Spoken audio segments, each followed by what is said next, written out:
Can we trust this Justice Department, this special counsel, and to fairly administer justice? And that means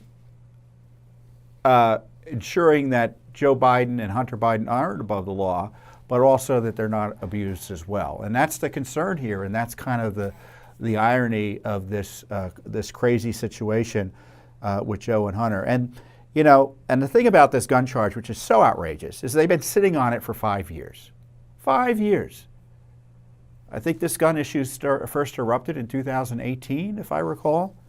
And so there's other information, for instance, this week, and it goes back even further into the Biden administration, into the Obama administration.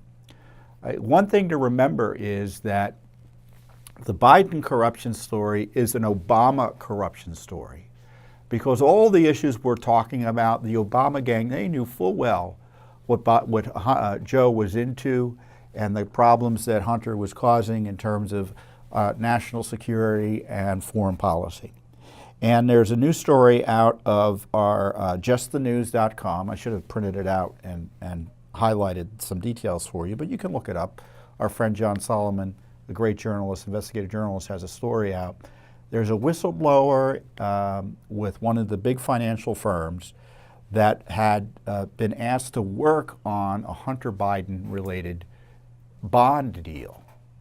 And they did the analysis, they did their due diligence, and they saw all sorts of indicia of corruption with that deal. And what they did was they created a document and detailed it with the detail of who was involved and the kind of the insider nature of the transaction that was unusual, other efforts to disguise some of the things that were going on, all those sorts of alarm bells that these financial guys who have the government breathing down their, literally looking over their shoulder at every transaction and every move they make, you know, they said, well, there's something up here. And they alerted the Securities, I think it was the Securities Exchange Commission, the SEC, under Obama. And they did nothing. And they did nothing. And so it was just another example of how the Obama administration was involved in protecting and covering up Hunter Biden. And why is it important? People say, well, he's the president, you know, he's not Joe Biden.